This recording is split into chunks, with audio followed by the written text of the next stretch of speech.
And then this is an example of a lot, and it's already got the plans for the fourplex. So you can buy and build and put the shovel in the ground pretty quickly. The city is really big on infill lots. And in this particular area of town, there's no development fees. Your taxes are frozen for 5 to 10 years at the value of the land, which is Wow. peanuts. Yeah. And they'll give you, in a fourplex like this, they'll give you $20,000. They'll give you $5,000 per unit for building the residential density. That's amazing. Yeah, it's a community improvement plan. CIPs, I always tell people, look at those Oh, community big time. improvement plans, the CIPs, and have a look. You know, there are some really good ones out there. You got to still get the building permit here, but you don't have to pay for anything else. If you had to do a brownfield study here, the city would pick up more than half of the tab.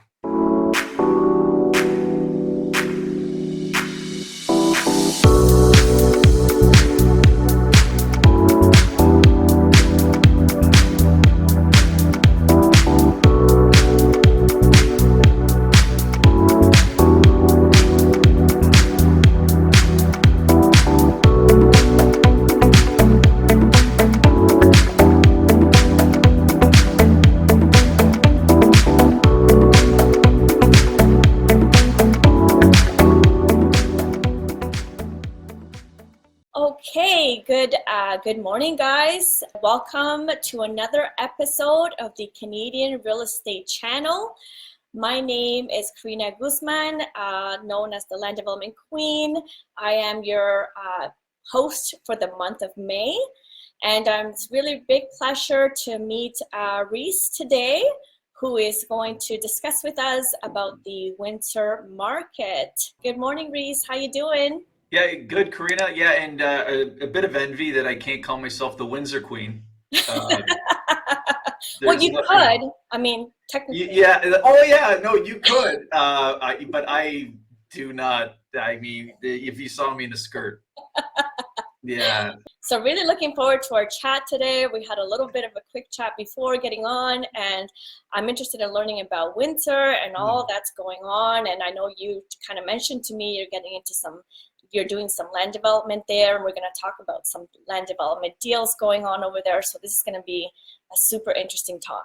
Yeah, I'm looking forward to it. So yes, Carina, I'm looking forward to today as well, only because it sounds like it's not just Windsor as far as what we're seeing with development. So who we are, if you haven't seen the videos before, we are the Vanguard team at Manor Realty in Windsor, Ontario. We are a bunch of specialists that all have specific real estate investment niches. So if there's a piece of real estate that makes an income, one of my teammates covers that. Then they also invest in it, right? So you're not just getting the real estate agent that knows it to sell it, they also know it intimately as a landlord as well. The monthly stats. Yeah. So the ones that I love looking at are the year over years, right? Because they tell a better story than just looking at the year, right? And what you're going to find is, if you look at the yellow's this year and the purple's last year. And what you'll find is the end of March last year was the end of what I call the crazies. So in Windsor, between January 1st and March 31st, property values went up 36%, which is just stupid. Yeah. It's just dumb, right? Yeah. And so we knew that was going to come back down. It was like 36% in 90 days. Like it just didn't make any sense. And so, yeah, there was a market correction, and you can see with the number of sales, these are now starting to creep up to what I would call more normal numbers right here, 459, right? We usually do about 6,000 sales a year in Windsor Essex. So if you're at 459 in April with your busiest months ahead of you, that's telling me we're back to a normal year. Normal. Yeah. Right? It looks like it's going to be a normal year. Now, there's more buyers than normal, but now it looks like the listings are back up, or getting back up to normal at least. It still means you're going to have bidding wars. But we're not seeing the bidding wars yet on condos, but we are seeing a shortage of condo inventory. We're not seeing bidding wars yet on income properties like duplexes, triplexes, fourplexes, etc. where we're seeing them as houses in suburbia and to a lesser extent into central Windsor. Okay. So it's the happening again. non-investors. Yeah, it's happening again, but fits in spurts. Mostly suburbia is getting hit with the bidding wars right now. So for the investors, it's I've also got YouTube videos and Facebook videos on this. I've been preaching for like 7 months now. Buy now before the snow melts. Well, it's 26 degrees today in Windsor, or 27. It's way up there. It's sunny. The snow has melted, and we're seeing those bidding wars again. Yeah. And we knew this was coming because there's just not enough inventory, right? So happy to see 459 sales, but I bet you that would be another 50% higher if we actually had the inventory. The re-inventory. Yeah.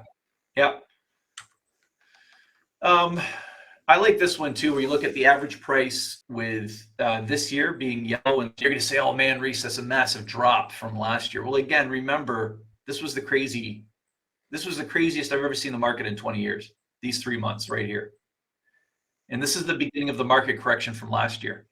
So what you're going to see on this chart over the next 90 days, as we add a series of about 3 more months, is you're going to see this and this catch up to each other. Right. In other words, the market's going to recover back to sort of where it was before the stupids, the 90 days of stupidity or craziness, whatever you want to call it. Maybe I should call it craziness because, I don't want to imply people were dumb. They didn't have a choice. There wasn't enough housing. In January in 2022, there was only 9,000 homes for sale across Ontario. Really? There's usually about 36,000.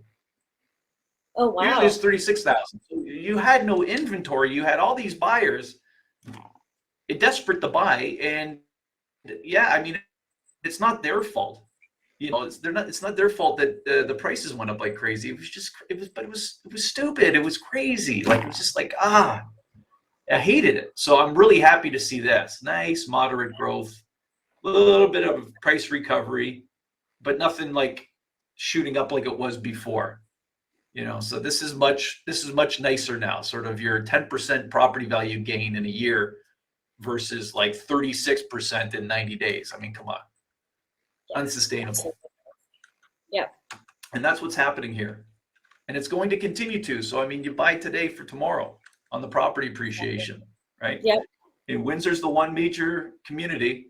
We're the 14th largest city in Canada, and that will go up. Over the next 20 years, you'll see us become the 8th or 9th largest. Because of all the economic announcements, it becomes inevitable. Right. What was my point now? Come on, baby brain. I just had a kid 22 days ago when this happens.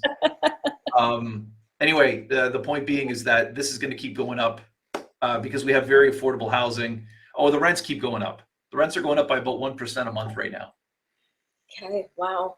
Yeah. And it's in a market. A lot of immigration right now into Windsor?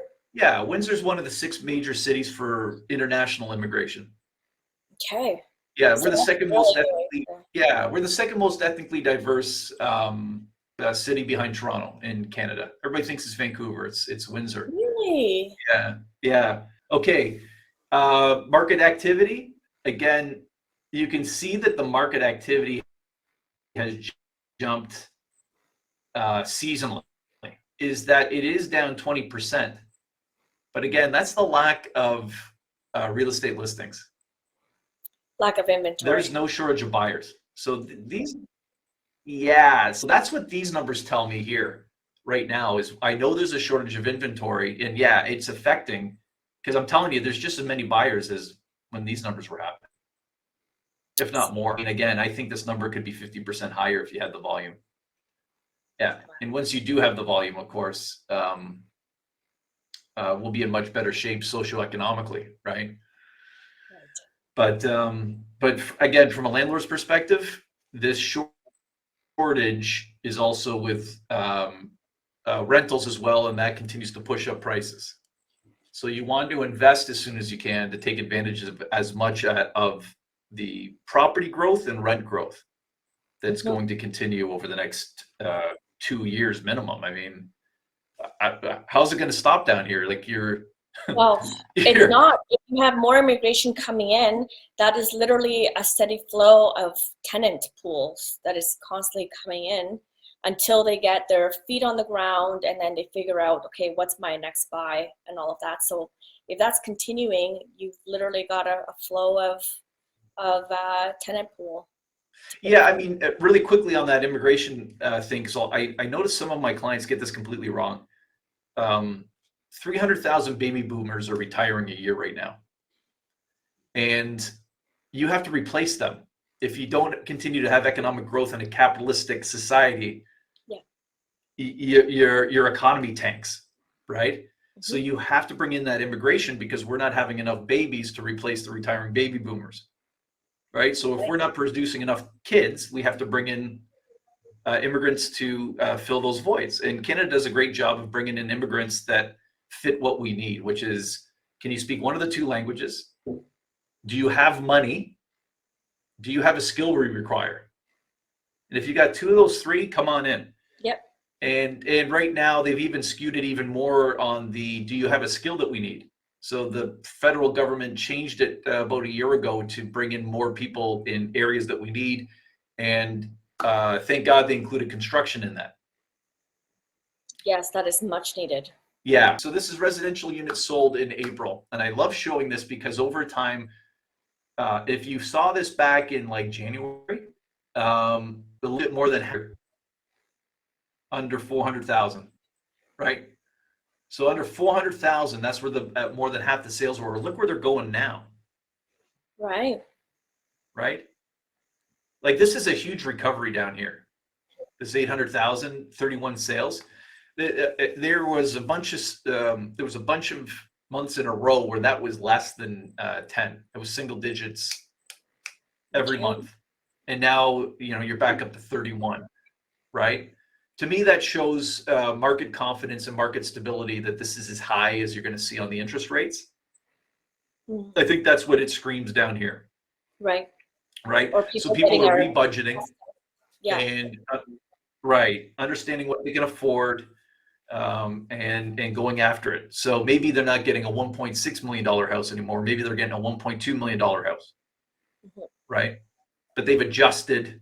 They feel stability and confidence, and they feel like the prices are going to keep going up, which is correct. And they're starting to buy again at the high end, which is good because it opens up with you guys. I don't expect you guys to delve into here too much. I find the smaller income properties, duplexes to sixplexes, that our teammate Steve Derouge does, he'll focus most of his time in the $300,000 to $600,000 range. So really quickly, we better get into land development before we run out of time. Yes. Okay, let's do it. Let's do it. So guys, land development is happening more and more and more in, I think, all communities out of a pure necessity. So again, we're talking about solving a societal problem. Mhm. So if any of you are builders or you're in the construction trades, there's nothing really stopping you from coming down here, getting a lot off of us and building a 4 to 6 unit building, right? And you could do that over and over and over as a burst strategy, essentially, where you're instead of buying, you're building, right? Mhm. You're building, you're renting out the units, then you're refinancing your money back out, and then you're repeating the process with us, right? Pretty similar to Burr.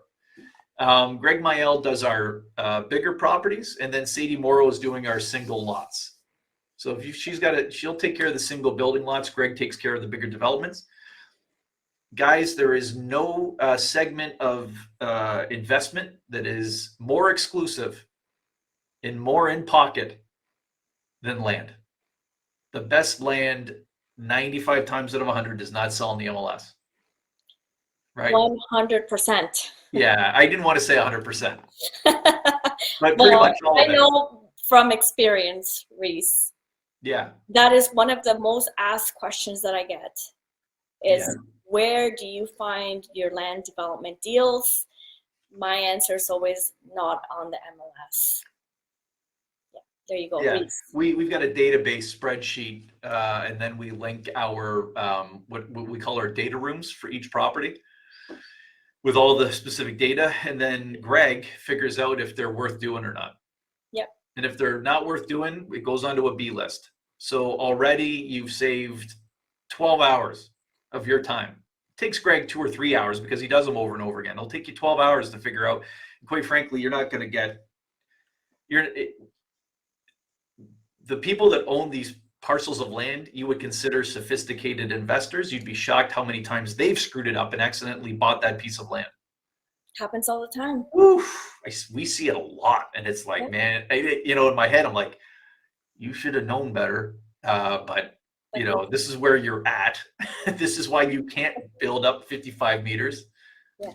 right? Because you don't have the setbacks or whatever the problem is. Or the lot is too small, or it's too narrow, or we just had one of those last week. Close to a major road, or there's such a variety of things that could change the outcome. So Greg is doing the bigger developments. So if any of you are sort of the, when you acquire a piece of land and then you go through the process of getting the land site plan approved, that's your first moment where you can make a profit. You could exit at that point. Yes. So you could prepare the land and get it approved for a specific building and then sell that to a developer, right? And there are people that do that. And yes. You'll see them screw up the price all the time too. Yes, all the time. But take it just one level before that, Rhys. Yeah. Is you could do the upzone first, right? You can take something from a lower density, right? If you have the justification, if you have enough proof that potentially this specific area is within a secondary plan or a community design plan, right. Plan that states that this location is meant for higher density, you can take it to upzone and then force that appreciation and exit then as well and make a profit out of that. But yes, just wanted to add that piece. That's what happened here. Exactly what you do. I just wanted to give a couple of quick examples. So here, this is actually a great example. They were all excited. They thought they were going to be able to build a big high rise like this one here. And there's another big high rise. Here's the thing. This is not zoned for height.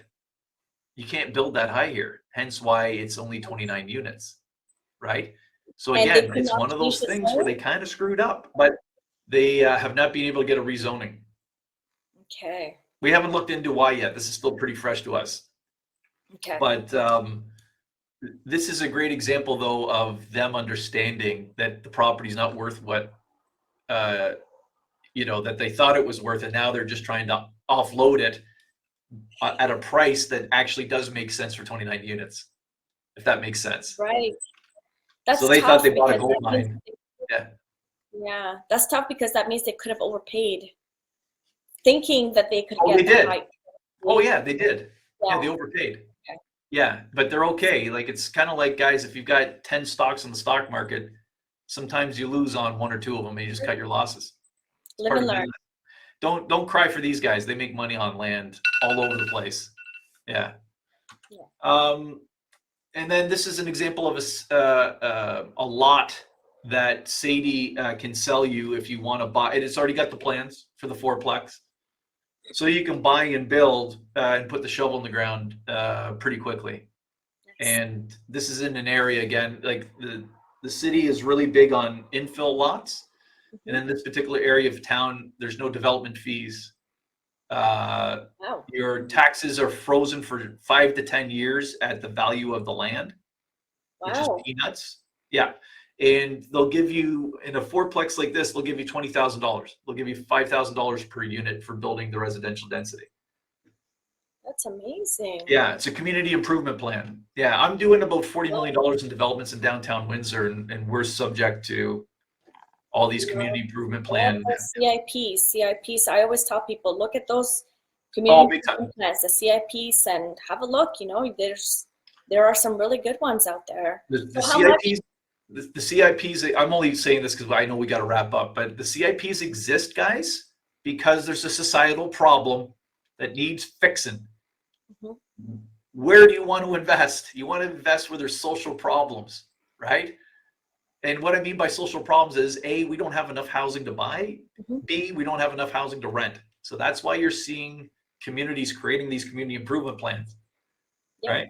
You got to still get the building permit here, but you don't have to pay for anything else. If you had to do a brownfield study here, the city would pick up more than half of the tab. Yep. Half of the cost, because they want you to build, because they have a problem. The city has a problem, right? Yes. So guys, as an investor, you're always looking for these places. Yep, there are incentives and they're out there for us, and use them while they last, because they don't last forever. It was great working with you today. Yes, you too. This was amazing. Really, really great. Thank you so much, Rhys. This has been an amazing chat with you today. I learned so much about the Windsor market, and I'm feeling like there's some really cool opportunities for development, because that's my space, going into Windsor. So I might hit you up when I travel out there and do some boots on the ground kind of stuff with you. But yes, guys, reach out to Rhys and his team, of course, on some development or real estate stuff in Windsor as well. You know how to find me at the Land Development Queen or Carina Guzman on all the platforms out there. So thank you so much, Rhys. And guys, we will see you at the next episode. Thanks, Rhys.